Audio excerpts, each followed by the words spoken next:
leads the Daytona 500 over Jerry Nadeau and Sterling Marlin, Ryan Newman, and Rusty Wallace. UPS delivers our laps led board today. Schrader has been out front more than anyone else. Matt Kenseth leading 4 laps, mostly under caution after the only yellow of the day so far.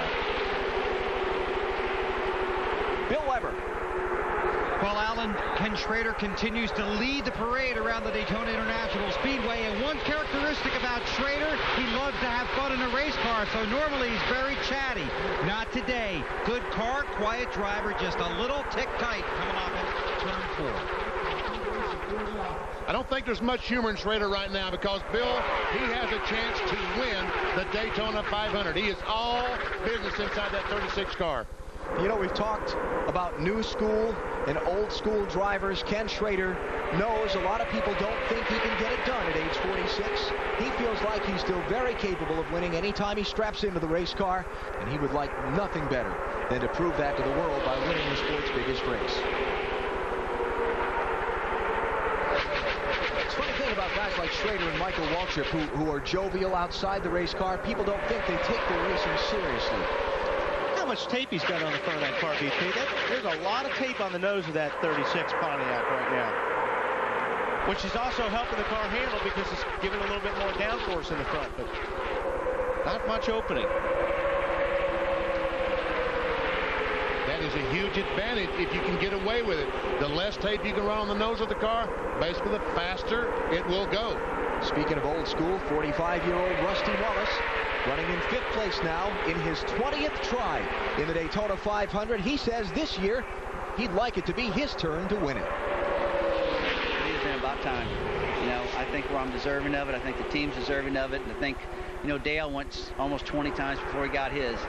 And I love to win the Daytona 500. I'm willing. I feel like I've worked for it a whole life, and I feel like we're a worthy candidate there.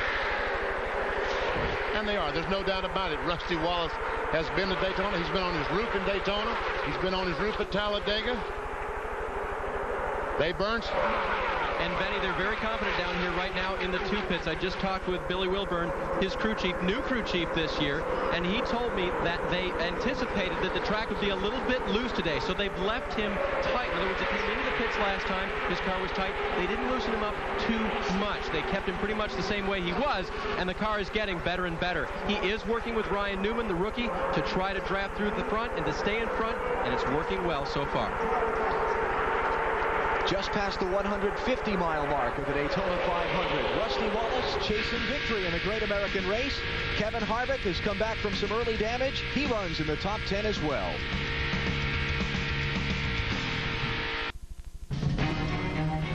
The 44th Daytona 500 is brought to you by Autotrader.com. New or used, buying or selling, it's the ultimate in automotive classifieds. By Dodge, you can take life as it comes or you can grab life by the horns. Dodge. By Stacker 2, the world's strongest fat burner. Burn fat, crush cravings, and supercharge your energy. And by Napa Auto Parts. Napa, we keep America running.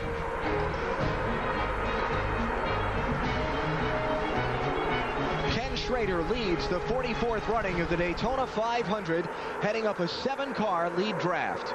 Schrader, Jerry Nadeau, Sterling Marlin, Ryan Newman, Rusty Wallace, Kevin Harvick, and Bobby Labonte. Now rounding out that lead group. Wasn't it just a little while ago we heard Labonte was worried about his car?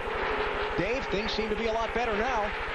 He's running a lot better. In fact, the vibration is gone. He's a little bit tight off of turn 2, but Jimmy Makar, his crew chief, said to him, maybe you just got in some dirty air, made it feel like your car was really out of sorts. They don't think it is.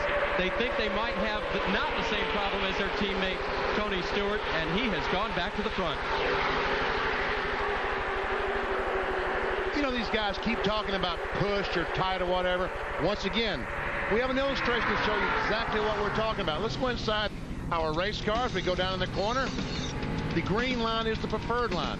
Now go inside and see what the driver's going through. He turns that steering wheel, and look how much effort he put in turning it, but the car will not turn. You see as he comes off the corner, he drifts up the racetrack. That's a little bit exaggerated, but that's what we're talking about by tight or push.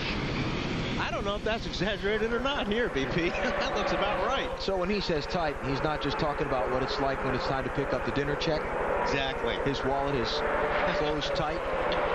BP buys dinner a lot. I got to give him credit on that. He buys dinner for you? Yeah, all the time. You know that, Alan? BP, we got to talk. Jeremy Mayfield in the 19 car driving for Ray Evernham this year. Right behind our pole sitter, Jimmy Johnson. They're back in the 27th position. Matt Kenseth, 17 car, black and gold at the bottom of the track. He was the leader when we went back in the restart. And that was back at lap 27. He has fallen way into the field. 28th place right now. See Jeff Green and Kyle Petty in the 45 car going by Jeff Green. What about the 48 car, Bill? What about a pole sitter? Well, most of the kids here today, Benny, are out of school. This 26-year-old kid is going to school today. He's learning some lessons on the track. As far as the handling of the race car, still just a little tight. I talked to Chad Knaus. He said it was tight. Then they pitted, tried to loosen it up a little bit. It was tight and getting tighter. So now they're going to try and loosen up the 48 car when rookie Jimmy Johnson pits in about between 10 and 15 laps. All right, Bill, thanks. I'll tell you what, those pit stops are going to be important. You know, it looks like these pit boxes on pit lane are huge, but when you have 40 cars coming at the same time and you're dodging guys, changing tires and things like that, these pits are tight, and you've got to be so careful getting in or out, especially so you don't hit a tire or another car. And we saw the caution flag, and all these guys made a pit stop. We'll see a bunch of cars pit on the green flag at the same time as well. Let's go down the pits and Matt Yoker. Well, Benny, just to add further on what Wally was commenting on about pit road, earlier in the race, the 97 car Kurt Busch slid right on through his pit in what was Tony Stewart's pit. The number 77 team, which had the first option to moved there. If Tony was still there, it might have been some bad news for the 20 team. Luckily, no car was there, but anything can happen down here. And pit road is a dangerous place. Make no mistake about it. And another thing is, getting these cars down to the slow speed you need for pit lane speed is very, very difficult. These cars are hard to slow down. From 190 miles an hour, no less. Pit stops are coming up shortly, so let's take a break. We'll be back for the visits to the pit lane. Ken Schrader leads the Daytona 500.